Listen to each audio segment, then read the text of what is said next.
I sit in my cubicle at work when an email pops up on my screen. I didn't even press open, but it opens on its own and shows me a photo. In the photo, I see a man from his neck down, sitting in a chair in a concrete room. The photo cuts off at his head, and in his hands, he holds a sign that reads, "You're going to die." What is this? I whispered to myself. It's not the first time someone sent me spam, but it's never been this creepy. I exit out of the window before my boss catches me and thinks I'm up to trouble, and then I sit back and look around this little cubicle. Funny, it feels more like a tiny cage I can't get out of. It's almost Christmas, so the office is decorated with wreaths and ornaments and little Santa statues. It's like Santa's elves came through one night and vandalized the whole office with Christmas freaking joy.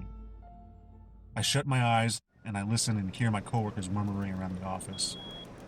Honestly, I hate being around my coworkers. I guess the problem is me. It seems like they're all enthusiastic every day, always happy and smiling, and they all wear the same style of clothes. I swear, everyone wears turtleneck sweaters like it's a part of the uniform. Dorky Christmas turtleneck sweaters, like they're all competing in an ugly sweater contest. They love their stupid jobs at this office, and meanwhile, I've spent the last 2 weeks looking on my computer every day for a new place to work. I hate it here. I keep to myself in my cubicle in the back, and I don't talk to anyone. Doesn't matter anyway. By the time the new year rolls around, I'll be out of this place. It's a Thursday. The place is crawling with all these office drones. They have smiles on their faces while they work. They're unusually quiet today. Typically, Janice, the front desk worker, will be standing near Tim's cubicle, chatting about stupid nonsense for half an hour. Linda, the woman who works in the cubicle next to me, usually would be yelling across the way to Mark in the cubicle near ours about how she just made another client's day so effing fabulous. But today, everyone is quiet. I swear those smiles are plastered onto their faces. It's almost creepy, like they're all possessed by some super happy demon or something that's happy to be here at work. It's the kind of dead, soulless smiles you see in your nightmares. I swear I would never become this type of office drone, and here I am, dragging my ass around this whole office while all these smiling idiots are working around me. I start typing on my computer just to look busy, and suddenly, there's a new message in my email inbox from an unknown sender. When I open the message, I see the same photo as before. The man sits in a chair in a concrete room, holding that same sign. "You're going to die." But this time, I noticed something I didn't before. He's wearing office clothes, khakis and a buttoned-up shirt. He wears something around his neck, a lanyard with an ID badge hanging at the end. I lean in closer. I read his name. Larry Rothmore. Larry, the creep, I whisper. But still, I can't see this guy's head. The picture cuts off at his neck, so I can't see his face. And that's when Linda peeks over the wall of our cubicles and scares the hell out of me. "Hey Ben, what are you looking at?" I exit out of this weird, creepy picture fast. I sigh heavily and keep my back to Linda. "Nothing," I answer her. I think someone sent me some spam or something." She comes around to my cubicle opening and lowers her voice. "Oh my goodness, Ben, I'm so sorry. I just hate spam." While she speaks, her eyes don't blink, and she smiles. That stupid, psychotic smile that everyone else wears. She leans in a little closer. "Are you coming to the office Christmas party this Friday?" "No, I don't think so." At this point, honestly, I'm just resisting the urge to punch this woman in the face. "That's too bad," she says. "Everyone who comes gets put into the drawing for the Christmas fund." What the hell's the Christmas fund? "Oh, it's about $3,000 now. Everyone who comes to the party gets a chance to win it." I finally turn to her. I look her straight in her wide, unblinking eyes. "You're serious? $3,000. She nods. "That's right. You should come, Ben. Who knows? Maybe you'll be the lucky winner." She pokes me in the arm, smiling wide. "Larry was so happy when he won it last year." Larry. Instantly, I think of the man I saw in the picture. Larry Rothmore, the man holding the sign that read, "You're going to die." "Yes," Linda said. "Oh, he was such a sweet man. So nice, so funny. He loved the party last year, but between you and me, I think he might have had a little too much fun." She backs out of my cubicle and gives me a last look. "Friday night, Ben, 8 o'clock, the office Christmas party. Don't be late." Yeah, sure.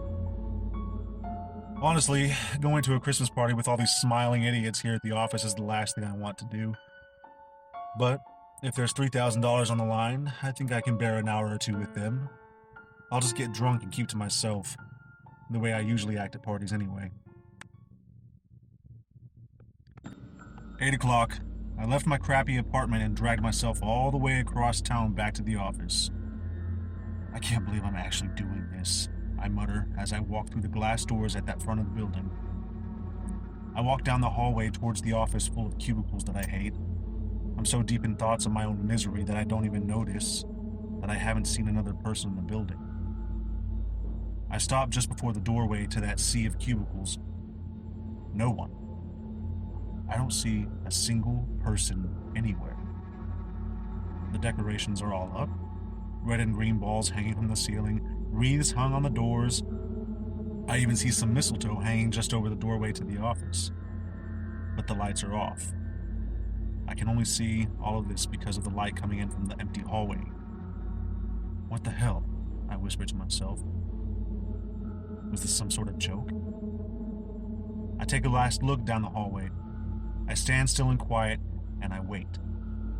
I don't hear anything. I don't see anyone. I start to wonder if this building is supposed to be closed, but then how was the door open for me to get inside? I step into the office, and I try the light switch on the wall. It doesn't work. I stand before the dark sea of cubicles, just a bunch of empty spaces and silence. Hello? I ask to the darkness. But of course, no one answers. It's the eeriest feeling I've ever felt. I'm alone. There's no one here in the office. And yet, it feels like there are eyes on me. This is a joke, I tell myself. I turn around and step back into the hallway. And that's when a phone starts ringing from one of the cubicles. I turn back around. I face that dark office. The phone keeps ringing, and it sounds like it's coming from my cubicle at the back. Just go home, I tell myself. But I walk into the dark office. I hurry down the aisle of empty cubicles before the phone stops ringing. I get to it and yank it off the cradle. Hello? And all I hear is silence. Then soft breathing. They're going to catch you. They're going to kill you. You can't leave. There's only one way you can go where they won't find you. I slam the phone down. Screw this! I turn back out of my cubicle and face the office. And about 40 feet from me is the doorway to the hallway. But this time, there are people in that doorway. At least 4, and probably more out in the hallway. I can't make out their faces, but they're watching. What the hell is this? I yell. Is this some kind of sick joke? They start walking forward slowly, one by one. They enter the office. They move rigid and creepy, and they don't make a sound. The phone starts ringing again. I don't know what possesses me to answer it, but I pick up the phone. Hello? They'll catch you, Ben. There's only one way to run. If they catch you, you'll die. Who is this? Just listen to me. You have to run the other way, to the other side of the office. Go through the emergency exit. I peek outside my cubicle. There must be at least 10 of them inside the office now. They're getting closer, moving slowly towards me. Go down that hallway to the service elevator, Ben. Take it down to the basement. They can't reach you there. And then the voice is gone. I stumble out of my cubicle. I look towards the doorway. They're only about 10 feet away from me now. I have to choose. Listen to that voice on the phone, or try and fight these office zombies coming for me. Damn it! I turn and run down the aisle to the other side of the office like the voice said. I see a dimly lit emergency exit sign. I slam through the door and spill into the narrow hallway. Down at the end is an elevator. The elevator doors are open. The light is on. I sprint down the hallway and jump inside. I'm drenched in sweat and panting for air. I look up. They walk out of the office and into the narrow hallway, and that's when I see them for what they really are. These people are not people. They don't have faces, just blank, gray shapes where their faces should be. Their skin is pale. They wear clothes that are torn and tattered like they're decades old. They move down the narrow hallway, coming right for the elevator. Come on! I slam my finger on the button for the basement. Close, damn it! They're 10 feet away, and the doors finally start to shut. Come on! I throw myself back against the elevator wall. I stare in horror as they reach for the door. They reach out for me, right as the elevator doors finally shut. And I slide down the wall and sit on the floor, barely able to catch my breath. The machine cranks as the elevator lowers, and it finally hits me. I've gotten onto this elevator lowering to the basement of the building, but I have no idea what's waiting down there. My stomach starts to churn. I stand up and face the doors, and the elevator finally stops at the bottom. The doors slide open. I walk out into an empty, concrete room. There is one wall with the elevator stretching on as far as I can see into the darkness. But there are no other walls. The room seems endless, an empty abyss. A single light shines down about 50 feet in front of me, and I have no idea where that light is coming from. I can't see any ceiling, but there in front of me, it's the man from the photo, sitting in a chair. He holds that sign, "You're going to die." Now that I'm finally in front of him, I can see his face, and he's smiling, just like the people that work with me. His smile is wide, and his eyes don't blink. Across his neck is a thin, red line. "Larry?" I ask him. He slowly nods. "What is this? What's happening?" His mouth opens, and he speaks. The rest of him doesn't move. "You had to come down here on your own, Ben. It's the only way we can get you." What are you talking about?" He stares at me. "I told you, Ben. I've been telling you all along. You're going to die." This isn't real. No, I'm getting the hell out of here. I run to my right, thinking there must be some way out of here. But I stop when I see them before me. "Linda?" She smiles back at me as she steps out of the darkness. "I'm so glad you made it to the Christmas party, Ben. We all are." I spin around. They're everywhere. All my coworkers, standing in a circle. They smile, and they start closing in on me. No, what the hell is going on?" Larry stands up from the chair. "You see, Ben, we're a different kind of company, but we're all family." "That's right, Ben," Linda says. "We're all family." They get closer. "Stand back!" I scream. "I'll kill you if you get any closer. I swear I will." "Don't worry, Ben," Larry says. He stands right before me. "It won't hurt that much." And then his head tilts backward.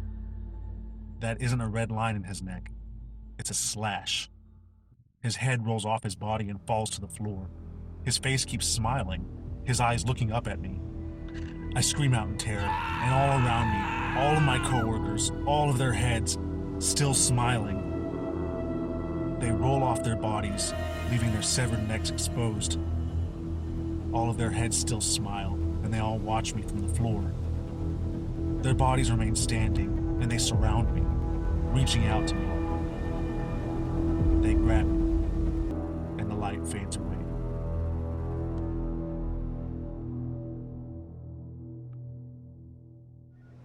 I sit in my cubicle wearing a comfy turtleneck sweater. I type fast on my computer. God, I love this job. I love my work family. Linda peeks over the cubicle wall. She's very pretty today. Such a pretty smile as always. "Ben, did you see the new hire?" A young man wearing a button-up walks up to my cubicle. He carries a box of his personal things, and he nods my way. "Hey man, looks like I'm your new neighbor." He sets his box down in the cubicle across the aisle, and he turns to me. "I'm Aaron." "Aaron, great to meet you. You're going to love it here." I smile at him. "You started just in time. The Christmas party is this Friday." You should come. It's going to be great.